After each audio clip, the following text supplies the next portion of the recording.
بس جماعت احمدیہ نے اگر مربی بننے کا حق ادا کرنا ہے تو یہ مزید محنت کرنی پڑے گی، اپنے اعمال کو پاک کرتے ہوئے، دعاؤں سے مدد مانگتے ہوئے وہ قوت اپنی ذات میں پیدا کرنی پڑے گی جو قوت بدیوں کو دور کیا کرتی ہے اور تعلیم محض دور نہیں کیا کرتی۔ سارے معاشرے میں محنت کی ضرورت ہے، لیکن مجھے اس وقت فکر ہے جماعت احمدیہ کے اندر جو بدیاں داخل ہو رہی ہیں ان کی، باقی دنیا کا کام بھی ہم نہیں کرنا ہے، لیکن پہلے اپنے بوجھ تو اتاریں، پہلے اپنی کمزوریاں تو دور کریں، اس کے بعد ہم دنیا کو چیلنج دیں گے کہ ہاں دنیا کو مخاطب ہوں گے اور بلائیں گے، چیلنج نہیں، دنیا کو دعوت دیں گے کہ آؤ دیکھو ہم نے اللہ تعالیٰ کے فضل اور اس کی توفیق سے وہ پاک معاشرہ قائم کر لیا ہے، تم بھی ہمارے پیچھے اور اس جنت میں داخل ہو جاؤ۔ اس آواز سے پہلے جو ایک صلاح عام ہوگی دنیا میں اور دنیا کے چاروں کونوں میں گونجے گی، احمدیت کو تیاری کرنی چاہیے۔ وقت کے ساتھ جو بعض بدیاں داخل انداز ہو جاتی ہیں، اگر ہم نے زندہ قوموں اور باشعور قوموں کی طرح ان کا مقابلہ نہ کیا تو پھر دنیا کے مولد نہیں بن سکتے، پھر تو ہم پر وہی مثال صادق آئے گی کہ فزیشین ہیل تھائی سیلف، اے علاج کے دعوے دار اپنا تو علاج کر۔ ایک ہمارے دوست تھے، احمدی دوست تھی، ان کی گنج کی دوائی بڑی مشہور چل رہی تھی اور بہت انہوں نے کمایا، اور ایسے گنجے کم میں دیکھنے میں آتے ہیں جیسے وہ خود تھے، یعنی بارڈر پر بال نہیں تھے اور وہ پگڑی پہنے ہوئے سجے ہوئے اور گنج کا علاج کیا کرتے تھے اور بڑی دور دور تک ان کی شہرت پائی جاتی۔ تو جس کے نے نہیں دیکھا، جس نے اشتہار پڑے ہیں، وہ تو بیچارہ پیسے خرچ کر دیتا ہوگا، بال اگیں یا نہ اگیں، لیکن جس نے دیکھا ہو ایسے طبیب کو وہ تو یہی کہے گا کہ فزیشین ہیل تھائی سیلف، او میرے طبیب حاذق پہلے اپنا تو علاج کر، تیرے سر پہ تو ایک بال نہیں ہے تو ساری دنیا کو بال اگانے کی دعوت دے۔ تو یہی مثال صادق آتی ہے ان قوموں پر جو دنیا کی تعلیم و تربیت کے بلند دعوی کرتی ہیں اور اپنے معاشرے میں جو خرابیاں داخل ہو رہی ہوتی ہیں ان سے بے پرواہ ہو جاتی ہیں۔ مجھے خط آتے ہیں بڑی کثرت سے، اور جو کسی احمدی کو کوئی تکلیف ہوتی ہے، ہماری بہن کو، ماں کو، بیٹی کو، بھائی کو، باپ کو، کسی کو بھی، وہ مجھے لکھتا ہے، اور روزانہ ایسے کثرت سے خط سامنے آتے ہیں جس سے معاشرے کے دکھ معلوم ہوتے ہیں، کس قدر مصیبت میں مبتلا ہے یہ معاشرہ۔ جہاں تک بیرونی معاشرے کا تعلق ہے، مجھے یہ موازنہ ہرگز تسلی نہیں دے سکتا کہ ہم ان سے بہتر ہیں، ان سے چند حصے بہتر ہونا کوئی حقیقت نہیں ہے۔ میرے ذہن میں تو معیار ہے حضرت محمد مصطفیٰ صلی اللہ علیہ وآلہ وسلم کا اور اس معاشرے کا جو آپ پیدا کرنا چاہتے ہیں، اس سے ہم کتنا پیچھے ہیں۔ یہ ٹھیک ہے کہ بعض باتوں میں نیچے کی طرف نگاہ کرنی چاہیے تاکہ حسد پیدا نہ ہو، مگر بعض باتوں میں اوپر کی طرف نگاہ کی جاتی ہے۔ تو اسوہ حسنہ کا جہاں تک تعلق ہے وہ ایک ہی ہے، یعنی حضرت محمد مصطفیٰ صلی اللہ علیہ وآلہ وسلم کا، اور اپنے ہمارے پیمانے، ذاتی اصلاح کے پیمانے سب ختم ہو جاتے ہیں حضرت محمد مصطفیٰ صلی اللہ علیہ وسلم کے پیمانے پر جا کے۔ وہی ایک کسوٹی ہے، جب اس پر نگاہ کرتے ہیں تو بے انتہا بیماریاں اور دکھ اور تکلیفیں نظر آتی ہیں۔ دو تین بنیادی باتیں ہیں جو میرے سامنے آتی ہیں جن کی طرف میں جماعت کو توجہ دلانا چاہتا ہوں کہ اپنی فکر کریں، ورنہ وہ دنیا اور آخرت دونوں میں شدید نقصان اٹھائیں گے۔ جائیدادوں کی تقسیم کے جھگڑے ہیں، مالی لین دین کے جھگڑے ہیں، دو دوست شریک ہو جاتے ہیں بڑی محبت اور خوشی کے ساتھ، آپس میں پیسے ڈال لیتے ہیں کہ چلو مل کر کام کریں، چند دن تک بڑا پیارا ماحول رہتا ہے، پھر کچھ دیر کے بعد اختلافات شروع ہو جاتے ہیں، پھر بدزنیاں شروع ہو جاتی ہیں، پھر وہ کہتے ہیں اچھا پھر اب الگ ہو جاؤ۔ الگ ہوتے ہیں تو شروع کے جو اعتماد کا دور تھا وہ ان کے لیے مصیبت بن جاتا ہے۔ قرآن کریم تو فرماتا ہے کہ چھوٹی بات ہو یا بڑی ہو، مالی لین دین کو فاکتبوہ ہو، اس کو لکھ لیا کرو۔ اس بات کو وہ بھلا دیتے ہیں، اور ظاہری اعتماد جو شروع کا چلتا ہے اور بڑا پاکیزہ ماحول اور بھائی بہن بن جاتے ہیں، گھروں میں آنے جانے شروع ہو گئے، جی مشترکہ کام شروع ہوا ہے، اور قرآن کریم کی اس آیت کو تفویض کی نظر سے دیکھ رہے ہوتے ہیں عملاً کہ قرآن کریم کہتا ہے کہ لکھا کرو. زبانی باتوں پر چلتے ہیں اور جب اختلاف شروع ہوتے ہیں تو ساری زبانی باتیں یا وہ بھول چکی ہوتی ہیں یا آمدن جھوٹ بولنے کا موقع مل جاتا ہے ایک شخص کو. اور اتنی بڑی مصیبت پیدا ہوتی ہے معاشرے میں کہ علیحدہ ہو رہے ہیں لیکن کوئی حساب کتاب نہیں. کوئی کہتا ہے تم نے یوں کر لیا تھا, کوئی کہتا ہے تم نے یوں کر لیا تھا, کوئی کہتا ہے تم نے زیادہ فائدے اٹھائے تھے. اگر اس وقت وہ فائدے برداشت ہو رہے تھے محبت کے نتیجے میں تو اب پھر حق نہیں ہے ان پر اعتراض کا. اور اگر وہ ایسے فائدے تھے جو قابل اعتراض تھے تو لین دین میں اس کو شامل ہو جانا چاہیے تھا. مگر یہ تفصیلات نہیں ہیں میرے ذہن میں تو صرف مثالیں دے رہا ہوں آپ کو کہ اس قسم کی باتوں میں قرآن کریم کی تعلیم سے انحراف کے نتیجے میں بہت بڑے مصائب ہیں جو معاشرے کو میں داخل ہو گئے ہیں. لیکن اس سے آگے جب چلتے ہیں تو معلوم ہوتا ہے کہ بنیادی طور پر تقویٰ میں کمی ہے, بنیادی طور پر سچائی کی عادت میں کمی ہے. کیونکہ اگر تقویٰ پورا موجود ہو اور سچائی کی عادت ہو تو اس کسی قسم کے اختلاف میں بھی تلخی نہیں ہو سکتی. اگر ایک فریق سے ہوتی ہے تو ایک فریق اللہ تعالیٰ کے حضور بری ذمہ ضرور ہوگا. مگر بدقسمتی سے اکثر معاملات میں دونوں طرف سے تقویٰ کی کمی کے آثار ملتے ہیں. اگر تو یہ صورتحال ہو کہ جماعت کے تمام جھگڑوں میں ایک فریق کلیتاً پاک و صاف ہو, متقی ہو, اور دوسرے فریق ہی کی وجہ سے ساری شرارت ہو, پھر کم سے کم اتنی تسلی تو ہو جاتی ہے کہ نصف ہم میں سے اللہ تعالیٰ کے فضل سے بالکل ٹھیک اور پاک ہیں. لیکن اگر اس میں بھی کچھ ملونی آ جائے, لالچ اور حرص و ہوا کی اور گندگی کی اور جھوٹ کی, تو پھر تو ساری جماعت کے جھگڑے کرنے والوں کے اندر یہ بدبختی داخل ہو جائے گی. یہ درست ہے کہ ایسے جھگڑے کرنے والے نسبتاً بہت کم ہیں. یہ درست ہے کہ جتنے جھگڑے کرنے والے ہیں ان میں سے سامنے صرف وہی آتے ہیں جن میں اختلاف اس حد تک آگے بڑھ چکے ہوتے ہیں. لیکن جتنے آتے ہیں ان کے اندر یہ منظر ہمیں ضرور ملتا ہے. اب سوال یہ پیدا ہوتا ہے کہ وراثت کے جھگڑے ہوں, جائیداد کے جھگڑے ہوں, اشتراک کے جھگڑے ہوں, یہ جتنے بھی جھگڑے ہیں ان میں جیسا کہ میں نے پچھلی آیت میں واضح کیا تھا دو ہی طریقے ہیں آپ کے لیے. یا تو عذاب شدید اپنے لیے حاصل کر لیں اور یا مغفرت اور رضوان کی طرف قدم اٹھائیں. تیسری کوئی راہ قرآن کریم نے ہمیں نہیں بیان کی. اگر آپ یہ سمجھیں کہ ان جھگڑوں کے نتیجے میں آپ کو کچھ حاصل ہو جائے گا یا ناجائز طریق پر جھوٹ بولنے کے نتیجے میں یا چرب زبانی کے نتیجے میں کسی دوسرے کی جائیداد کا حق ایک فریق لے لے گا, تو اس کے متعلق تو اس سے زیادہ اور کچھ نہیں کہا جا سکتا. یاکلون فی بطونہم نارا, وہ تو آگ کھاتے ہیں. حضرت صلی اللہ علیہ وآلہ وسلم نے فرمایا کہ اگر ایک چرب زبان شخص جھگڑے کو اس رنگ میں پیش کرتا ہے اور واقعات کی اس طرح تلبیس کر دیتا ہے کہ میں اس پیش کردہ صورتحال کے پیش نظر غاصب کے حق میں فیصلہ دے دیتا ہوں اور مظلوم کی چیز غاصب کو دلوا دیتا ہوں, تو فرمایا وہ یہ نہ سمجھے کہ میرے فیصلے کے نتیجے میں اس کو کوئی نعمت مل گئی. اس فیصلے کے نتیجے میں وہ آگ خریدتا ہے اور آگ کا ٹکڑا اپنے پیٹ کے لیے پال رہا ہے, اس سے زیادہ اس کو کچھ بھی نصیب نہیں ہوا. تو امر واقعہ یہ ہے کہ قضاء کا فیصلہ ہو یا ثالث کا فیصلہ ہو, یہ بالکل ایک الگ چیز ہے. یہ تو نظام کے اندر آرڈر پیدا کرنے کے لیے چیزیں ہیں تاکہ کسی طریق سے آخر جھگڑے نپٹیں اور سوسائٹی ہلکی پھلکی ہو کر آگے کی طرف بڑھنا شروع کرے. لیکن ان فیصلوں کے باوجود یہ امر اپنی جگہ قائم رہتا ہے اور عذاب کو مستلزم ہوتا ہے کہ ان جھگڑوں کے درمیان بعض فریق نے جھوٹ بولا, بعض نے ظلم سے کام لیا, بعض نے تعدی کی, بعض نے دست درازیاں کی ہیں اور اس کے نتیجے میں سوسائٹی کو ایک دکھ پہنچا ہے. اور اگر اس چیز سے باز نہ آئے ایسا کرنے والے, تو اللہ تعالیٰ فرماتا ہے فی الآخرۃ عذاب شدید,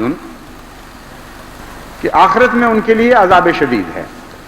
جیسا کہ میں نے بیان کیا تھا, اس آخرت سے مراد اس دنیا کا انجام بھی ہے کیونکہ قطعی طور پر ثابت ہوتا ہے آخرت کے محاورے سے کہ اس دنیا میں انسان جس انجام کو پہنچتا ہے اس کے لیے بھی آخرت کا لفظ استعمال ہوا ہے. اسی دنیا میں آخری زمانے کے لیے بھی میں بسنے والوں کے لیے بھی آخرین کا لفظ استعمال ہوا ہے, اور دوسری دنیا کے لیے بھی آخرت کا لفظ استعمال ہوا ہے. تو یہ جو خرابیاں ہیں اگر ان کی اصلاح نہ کی جائے تو سارے معاشرے کو عذاب میں مبتلا کر دیتی ہیں.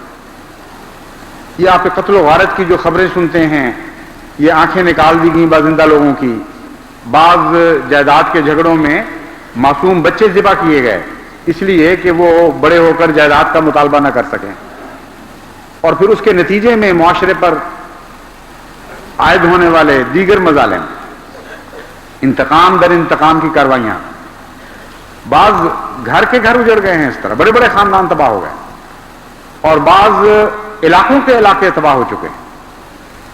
ایک یہ عذاب شدید ہے جس کو وہ دیکھتے ہیں. اور پھر اس قسم کی کمائی سے ناجائز روپیہ ہتھیانے سے کچھ حاصل نہیں ہوتا. ان لوگوں کی زندگیاں چین میں نہیں کٹتی, نہ ان کے مقدر میں اللہ تعالیٰ کی طرف سے اطمینان لکھا جاتا ہے. نہایت حسرت کی حالت میں ساری عمر کے جھگڑوں میں مبتلا ہو کر کوئی ہائی بلڈ پریشر میں کوئی کسی طریقے سے آخر مرتا ہے.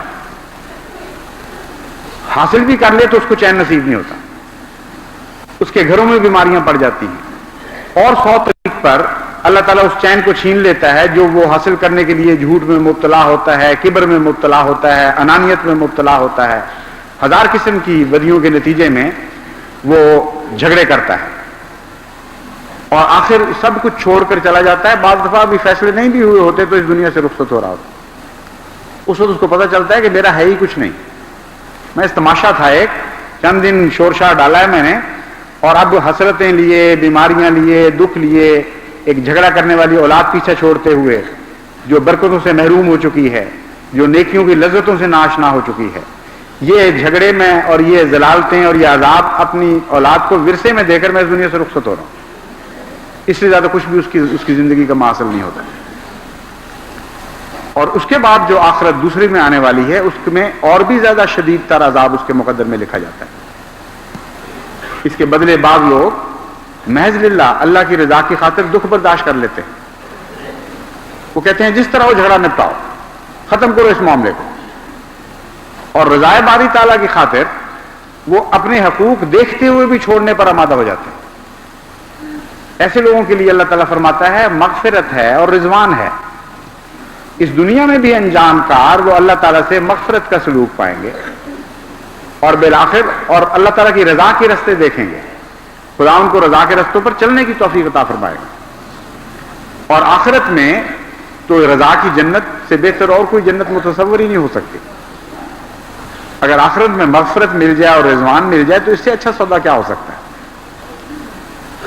مغفرت کا تعلق انصاف سے ہے. اصل میں مغفرت کہتے ہیں حق چھوڑنے کو, یعنی اس کی روح یہ ہے کہ اللہ تعالیٰ اپنا حق چھوڑ دیتا ہے بندے کے لیے. ورنہ گناہگار انسان تو خدا کی چھری کے نیچے آ چکا, وہ جب چاہے چلے اس کا چلنا جائز ہے, وہ چھری رکی رہتی ہے, خدا اپنا حق نہیں لیتا. اس کا نام مغفرت ہے. تو جو لوگ بجائے اس کے کہ اپنا حق چھوڑیں وہ ظلم سے دوسرے کا حق لیتے ہیں, وہ مغفرت کے نیچے کس طرح آ سکتے ہیں. جن کی چھری ناحق بھی چلتی ہے دوسروں پر, وہ مظلوم لوگ ناطاقت لوگوں کے اوپر غاصبانہ قبضہ کرتے ہیں اور سمجھتے ہیں کہ ہمیں بہت عظیم الشان ایک قوت حاصل ہو گئی, اس نے ہمارا کیا کر لیا, ہماری طاقت زیادہ ہے, یہ کچھ بھی ہمارا بگاڑ نہیں سکا. وہ دنیا کی زندگی کے چند دن اس کی جائیداد کھاتے ہیں اور مزے اڑا رہے ہوتے ہیں بظاہر, لیکن حقیقت میں جیسا اگر آپ ان کی زندگیوں پر نظر ڈالیں تو وہ مزے دنیا کی نظر ظاہری آنکھ کے مزے ہیں. لیکن کرتے کیا ہیں, وہ اپنی چھری لوگوں سے روکنے کی بجائے ناجائز ان کی گردنوں پہ چھریاں پھیر رہے ہوتے ہیں. ایسے لوگوں سے مغفرت کا سلوک ہو کیسے سکتا ہے؟ یہ سوال ہی نہیں پیدا ہوتا. عقل کے خلاف یہ بات ہے کہ تم اپنا حق تو نہ چھوڑو خدا کی خاطر, اور لوگوں کے حق غصب کرو بے پرواہی کرتے ہوئے اپنے رب سے, اور پھر توقع یہ رکھو کہ جو تم نے خدا کے حق مارے ہوئے ہیں جب خدا کے حضور حاضر ہوگے تو وہ اپنے حق تمہیں چھوڑ دے گا. یہ نہیں ہو سکتا. قرآن کریم کا سارا نظام ہمیں بتا رہا ہے کہ یہ بات جھوٹی، یہ تصور جھوٹا ہے. دنیا میں جو رحم کرتا ہے اس پر رحم کیا جائے گا، جو خدا کی خاطر مغفرت کرتا ہے اس سے مغفرت کی جائے گی. اپنی جنت ہمارے ہاتھوں میں ہے بنانی یا بگاڑنی. اس نظام کے بعد فضل کا دور شروع ہوتا ہے جو ان عارضی چیزوں کو بے انتہا اور وسعتیں عطا فرماتا ہے اور زمانے میں بھی لامتناہی کر دیتا ہے. مگر اس سے پہلے نہیں. قرآن کریم نے نقشہ کھینچا ہے یضع عنہم اسرہم والاغلال التی کانت علیہم. جو توقوں میں مبتلا ہو قوم، جس کی گردن پہ توق پڑے ہوئے ہوں، وہ ترقی کس طرح کر سکتی ہے؟ وہ آگے کس طرح بڑھ سکتی ہے؟ جس نے بوجھ اٹھائے ہوئے ہوں اور کمریں دوری ہو رہی ہوں، وہ دنیا کو ساتھ لے کے کس طرح چلیں گے؟ حضرت صلی اللہ علیہ وآلہ وسلم کا وجود پاک اور ہلکا تھا، تب آپ نے دوسروں کے بوجھ اٹھائے ہیں، تب آپ ساری دنیا کے بوجھ اٹھانے کے لائق بنے. جب تک اپنے وجود کو ہلکا اور پاک نہیں کرتے، آپ کس طرح دنیا کے بوجھ اٹھا سکیں گے؟ اس وقت تو کیفیت یہ ہے کہ ہم اپنی جماعت کے بوجھ اٹھانے کے قابل بھی نہیں ہیں، جو جب تک یہ جھگڑے پوری طرح ہم مٹا نہیں لیتے. اور اتنے عظیم الشان کام ہمارے سامنے پڑے ہوئے ہیں، اتنی تیزی کے ساتھ ہم نے سفر کرنے ہیں. یہ جھگڑوں کی پنڈیں، یہ گٹھلیاں ساتھ لیے تو نہیں پھرنا آپ نے. اسلام کی ترقی کی راہ شاہراہ پر گامزن ہو رہے ہوں اور تیز رفتاری سے قدم اٹھانے کے دعوے ہوں، اور گندگیوں کے ڈھیر اور جھگڑوں کی مصیبتوں کی، پنجابی میں کہتے ہیں پنڈیں، یعنی گٹھریاں، مگر پنڈ میں جو لفظ کا مزہ ہے نا وہ گٹھری میں نہیں ہے. بوجھ کے ساتھ لفظ پنڈی دماغ میں آتا ہے. تو مصیبت کا بوجھ ایک گٹھری بنا ہوا سر پر لگا ہوا ہو اور انسان شاہراہ ترقی اسلام پر گامزن ہو، یہ نہیں ہو سکتا. کبھی توق لے کر بھی گردنوں میں لوگوں نے دنیا کو آزاد کروایا ہے مصیبتوں سے. آپ نے تو آزاد کروانا ہے دنیا کو. قوموں کی رستگاری کا موجب بننا ہے. آپ نے خود مبتلا ہوں ان بندنوں میں تو کس طرح قوموں کو آزاد کروائیں گے؟ اس لیے آپ یہ بھی جان لیں کہ اس کے نتیجے میں جو جماعت کو نقصان پہنچتا ہے اس کا بوجھ بھی ان لوگوں پر پہنچتا ہے. یعنی دو طرح کے عذاب ان کے مقدر میں لکھے جاتے ہیں. ان کے جھگڑوں کے نتیجے میں اگر ایک جماعت میں مثلا اگر 100 کی جماعت ہے، 4 بھی جھگڑے والے پیدا ہو جائیں تو ساری جماعت برکتوں سے معروم رہ جاتی ہے. ایک اس طرح اس فریق کی طرف ہو جاتا ہے، دوسرا دوسرے فریق کی طرف ہو جاتا ہے. نیک کاموں سے معروم، نیک خیالات سے معروم، ساری عمر یہ اپنے جھگڑوں میں مبتلا، اپنے تصورات میں مبتلا، کس طرح فریق ثانی کو شکست دی جائے، ان کی گواہیاں اکٹھی کر رہے ہیں، سارا روپیہ سارا وقت برباد کر رہے ہیں. ان کو خدمت دین کی توفیق کیسے مل سکتی؟ ان باتوں سے پاک ہو دماغ، ہلکا پھلکا ہو، اسکیمیں سوچے خدمت دین کی، ترقیات کی، تو لطف بھی ہے. ہر وقت کا یہ جھگڑا سر پہ سوار، مقدمہ بازیاں، مصیبتیں، اور پھر فیصلے ہوتے ہیں تو عمل نہیں کرنا. ایک ثالثی پر ایک اور ثالثی بٹھائی جائے، اس پر ایک اور بٹھائی جائے. 10 فیصلوں کے بعد آخر خلیفہ وقت کو کہا جائے کہ آپ ہمارا فیصلہ کریں. یعنی خلیفہ وقت کا کام ہی اور کوئی نہیں ہے سوائے اس کے کہ آپ کی مصیبتیں وہ بھی اپنے دماغ پر سہیڑ لے اور دین کے کاموں میں اپنے دماغ کو صرف کرنے کی بجائے محض آپ کے جھگڑوں کے فیصلے نپٹانے میں مغلطاں ہو جائے. اس کا کام یہ تو ہے کہ آپ کو پاک کرنے کی کوشش کرے، آپ کو ان جھگڑوں سے ذاتی تقویٰ کے معیار کو بلند کر کے آزاد کرانے کی کوشش کرے. مگر یہ مطلب نہیں ہے کہ وہ ایک قاضی بن کر ہر وقت آپ کے جھگڑوں میں مبتلا رہے. یہ بھی سامنے آتی ہیں باتیں.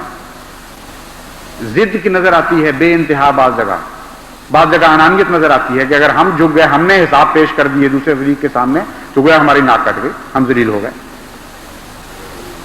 تو اس کے لیے 2 باتیں میرے سامنے ہیں. اول تو تقویٰ سے کام لیتے ہوئے غور کریں اپنے نفس پر، اور جہاں تک ممکن ہے اپنے موقف کی اصلاح کریں، اپنے مطالبات کو درست کریں، اور کوشش کریں کہ مصالحت کے ذریعے، افہام تفہیم کے ذریعے سارے معاملات طے ہو جائیں. اگر یہ نہیں ہو سکتا اور ہر فریق یہ سمجھتا ہے کہ دوسرے کی غلطی ہے، دیانتداری سے بعض دفعہ سمجھ رہا ہوتا ہے، تو پھر سب سے آسان طریقہ یہ ہے کہ irrevocable ثالثی اختیار کریں. یعنی ناقابل تنسیخ ثالثی جس کو عدالت بھی تسلیم کرتی ہے اور اس کی تنفیذ کرواتی ہے. پھر اگر دونوں فریق متقی ہیں اور ان کو خوف ہی کوئی نہیں اور ثالث مل کر بنانا ہے تو پھر قضا کو بیچاری کو کیوں مصیبت میں ڈالتے ہیں؟ عدالتوں میں کیوں ایک دوسرے کا روپیہ اور وقت برباد کرتے ہیں؟ ثالثی بنائیں، دونوں رضامند ہو جائیں متقی آدمی پر کسی پر، یا اپنا اپنا ثالث چن لیں اور وہ کوئی تیسرا چن لیں. اگر کوئی فریق اس طریق کو اختیار نہیں کرتا تو اکثر صورتوں میں اس کے اندر کمزوری ہے کوئی. وہ ڈرتا ہے کہ اگر میں نے ثالثی کو مان لیا تو واپسی کی راہ ختم ہو جائے گی اور پھر مجھے لازماً سر تسلیم خم کرنا پڑے گا اور جو میں لوٹ مار کرنا چاہتا ہوں اس سے محروم ہو جاؤں گا. لیکن اگر انصاف اور تقوی ہے دلوں میں تو سب سے اچھا طریق یہ ہے، حکم من اہلہ و حکم من اہلہا میں یہی طریق بے سکھایا گیا ہے کہ جھگڑے خواہ جائیدادوں کے ہوں یا خاندانوں کے ہوں، بہترین طریق یہ ہوتا ہے کہ ایک فریق اپنی طرف سے ایک حکم کو چن لے اور دوسرا فریق اپنی طرف سے ایک حکم کو چن لے. دونوں مل کر سر جوڑ کر کوشش کریں، اگر وہ نہیں سمجھوتا کر پاتے تو پھر ایک تیسرے کو چن لیں. اگر یہ نہیں تو پھر قضا میں آئیں، اپنی مصیبت کو بھی لمبا کریں، بے شک مجبوری ہے، ہم اس سے باز نہیں کر رکھ سکتے ان کو. قضا میں آئیں، لیکن قضا کا کام ہے کہ جلد از جلد ان فیصلوں کو نپٹانے کی کوشش کریں. جو حقوق ہیں ان سے کوئی روک نہیں سکتا ان کو. عدل کے تقاضوں کے جو حقوق قائم ہیں اسلام نے وہ بہرحال دیے جائیں گے. لیکن یہ میں بتا دیتا ہوں کہ اگر فیصلوں کے بعد کسی فریق نے، خواہ وہ کسی خاندان سے تعلق رکھتا ہو، کسی مقام کا انسان ہو، دنیا کے لحاظ سے اپنے آپ کو جو مرضی سمجھتا ہو، اگر اس نے بعد میں نظام سلسلہ سے تعاون نہیں کیا تو اس کو جماعت سے خارج کیا جائے گا. ہرگز اس ایسے وجود کو جماعت میں برداشت نہیں کیا جائے گا. اور جہاں تک انصاف کی چھری کا تعلق ہے وہ رحم سے آری ہوا کرتی ہے اور اسی کی ہمیں تعلیم دی گئی. فیصلوں میں کرتے وقت، مصالحتیں کرتے وقت رحم اور مغفرت اور تعلیمات کا کام ہے، جس حد تک کوشش کریں.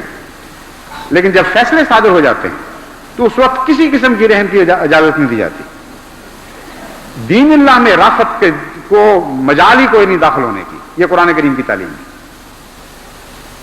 بس وہ چھری پھر چلے گی لازماً، اور وہ چھری جب چلائی جاتی ہے تو چلانے والے کو بھی کاٹتی ہے. یہ بھی میں آپ کو بتا دیتا ہوں. مجھے جو ناک دکھ آپ پہنچائیں گے اس کے بھی آپ ذمہ دار ہیں. یعنی آپ کو پر چھری چلاؤں گا، میرا دل زخمی ہو رہا ہوگا، میں دکھ میں مبتلا ہو رہا ہوں گا، ایک مصیبت پڑی ہوگی کہ انصاف کے تقاضے پورے کرنے ہیں، دکھ اٹھا کر بھی پورے کرنے ہیں. تو خام خواہ ایک تیسرے شخص کو جس کی آپ نے بیعت کی ہوئی ہے اس کو بھی اپنے عذاب میں مبتلا کر رہے ہوں گے. تو استغفار کریں، تقوی سے کام لیں اور ان ساری مصیبتوں سے قوم کو نجات بخشیں. جب تک ہلکے پھلکے قدموں کے ساتھ ہم آگے بڑھنے کے اہل نہیں ہوتے، ہم ترقیات ہمیں نصیب نہیں ہو سکتی. یہ یاد رکھیں بات. گھریلو جھگڑے ہیں، ایسی تکلیف ہوتی ہے دیکھ کر بعض مرد اپنی عورتوں پر ظلم کر رہے ہیں، گندی زبان استعمال کرتے ہیں، بدزنی سے بےہودہ ناپاک الزام لگاتے ہیں اپنی بیویوں پر، اور کوئی شرم اور حیا نہیں کرتے اور کوئی خوف نہیں کرتے کہ ہم اپنے معاشرے کو کس طرح دکھ پہنچا رہے ہیں. حقوق پر حقوق ان کے مارتے چلے جاتے ہیں. پھر جب چاہے ایک ردی کپڑے کی طرح اٹھا کے پھینک دیتے ہیں، اور وہ بچے پالتی ہیں، وہ سلائیاں کرتی ہیں، وہ مصیبتوں میں مبتلا ہوتی ہیں، اور کوئی انسانیت کا ایک ذرہ شائبہ بھی ان مردوں میں نہیں ہوتا کہ وہ خیال کریں کہ ہم نے کس آرام سے اپنے بوجھ عورت پر ڈالے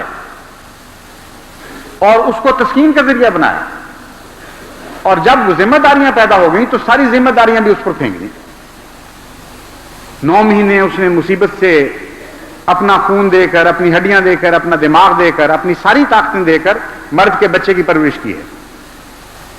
اور جب وہ وجود میں آ جاتا ہے، جب اس کی ذمہ داریاں بڑھنی شروع ہوتی ہیں، تو ایک آسان طلب مرد، آرام راہوں پر چلنے والا، آرام کی راہوں پر چلنے والا، بڑے آرام سے اس کو کہتا ہے بہت اچھا، اب میرا تمہارا گزارا مشکل ہے، جاؤ بھاگ جاؤ، گھر سے نکل جاؤ. بہت بھاری تعداد میں معاشرہ اس دکھ میں مبتلا ہے. اس کے برعکس بعض عورتیں ہیں جن کی زبانیں دراز ہوتی ہیں، جو گندی تربیت لے کر آئی ہوتی ہیں، اولاد کو نیکیوں سے محروم کرنے والی، ان کی بری باتوں کی پردہ پوشی کرنے والی، نیکیوں سے باز رکھنے والی، نہ نماز پڑھتی، نہ نماز کی تعلیم دیتی، نہ پاکی کا خیال، کوئی مدد نہیں ہے خاوند کی، اس کو نیکیوں سے محروم کر کے اس پر بوجھ بن جاتی ہے، اور خاوند ان کو گھسیٹے پھرتے ہیں۔ بعض ان کو اتار بھی دیتے ہیں گلے سے، بعض نہیں اتارتے، اور ان کی اولادیں تباہ ہوتی ہیں۔ یہ سارے معاشرے کے دکھ ہیں جن سے ہم نے آزاد ہونا ہے، اور یہ بہت سے دکھ ایسے ہیں جو خود ماؤں کی کوکھ میں جنم لے رہے ہوتے ہیں۔ یعنی اگر ایک مرد آپ دیکھیں جو صفاک ہے، جو سخت دل ہے، جو عورت پر زیادتی کرتا ہے، باز نہیں آتا، بد کلامی سے کام لیتا ہے، اس کے حقوق ادا نہیں کرتا، تو آپ کو ایک بچہ نظر آ جانا چاہیے اس کے پس منظر میں، جس کی ماں اس کو بگاڑ رہی ہے، اپنی بہنوں کے مقابل پر اس کو معبود بنا لیتی ہے، اس کی بہنوں کے مقابل پر اس بچے کو معبود بنا رہی ہوتی ہے، مرد کی پرورش ہو رہی ہے، عورت کو خود نظر انداز کر رہی ہوتی ہے ایسی ماں، بچپن سے اس کے دل میں صفاکی کی بیج ڈال رہی ہوتی ہے، اس کی پردہ پوشی کر رہی ہوتی ہے ناجائز طریق پر، اس کو سانڈ بنا دیتی ہے، وہ محلے کے بچوں پہ ظلم کر رہا ہوتا ہے، اس کی پرواہ نہیں کرتی۔ جب شکایت کرتی ہیں ہمسائی عورتیں تو کہتی ہے جاؤ جہنم میں جاؤ، میرا بچہ تو اس طرح کرے گا، اور میرا بچہ بالکل ٹھیک ہے اور وہ غلطی نہیں کر سکتا۔ وہی دکھ واپس عورت پر پڑتا ہے لعنت بن کر، جو ماں کی کوکھ سے جنم لے رہا ہوتا ہے، اور ایسے بچے جب جوان ہوتے ہیں تو سارے معاشرے کو عذاب میں مبتلا کر دیتے ہیں، ایک مصیبت میں مبتلا کر دیتے ہیں۔ عورتوں پر ظلم کرتے ہیں، بچیوں پر ظلم کرتے ہیں، بہنوں پر، پھر ان ماؤں پر ظلم کرتے ہیں جنہوں نے ان کو بچپن میں ظلم کی تعلیم دی ہوتی ہے۔ تو اس کے لیے بڑی محنت کرنی پڑے گی، جڑوں سے نکالنے ان برائیوں کو۔ محض ایک انسپیکٹر کا چلے جانا کہیں اور مسافے کروا دینا یا بغل بھی گیریاں کروا دینا، یہ تو بہت ہی بیوقوفوں والا علاج ہے۔ یعنی یہ بھی ضروری ہے، اس سے انکار نہیں، بیوقوفوں والا تب بنتا ہے اگر اسی پر ہم راضی ہو جائیں۔ ہمیں تو گہرائی تک اترنا پڑے گا، جڑوں سے کینسر کو نکالنا پڑے گا۔ اس لیے جتنی بھی جماعت کے ادارے ہیں، جتنے بھی مربیان ہیں، وہ اس طرف توجہ کریں، ماں باپ، عورتیں کیا، مرد کیا، بڑے کیا، چھوٹے کیا، ایک جہاد شروع کر دیں اس بات کے خلاف کہ معاشرے سے ہم حرص و ہوا اور لاہو و لعب کے نتیجے میں پیدا ہونے والی بیماریاں بھی دور کر دیں گے، اور تفاخر اور زینت اور تکاثر کے نتیجے میں پیدا ہونے والی ساری بیماریاں دور کر دیں گے، اور اس ضمن میں حضرت محمد مصطفیٰ صلی اللہ علیہ وآلہ وسلم کے کردار کی پیروی کریں گے، محض نصیحت کے ذریعے نہیں، ان کا دکھ محسوس کر کے، ان کے بوجھ بانٹتے ہوئے، خود اپنی جان کو مشقت میں ڈال کر ان کے لیے دعائیں کرتے ہوئے، اس طرح ہم بدیوں کو دور کریں گے تو پھر بدیاں دور ہوں گی۔ اللہ تعالی ہمیں اس کی توفیق عطا فرمائے۔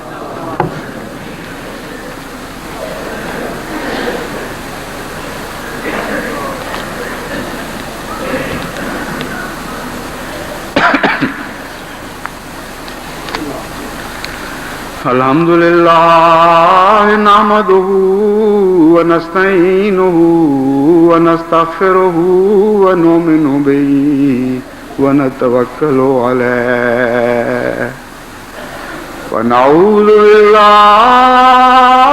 من شرور انفسنا ومن سیئات اعمالنا ومن يهده الله فلا مضل له ومن يضلله فلا هادي له ونشهد أن لا إله إلا الله وحده لا شريك له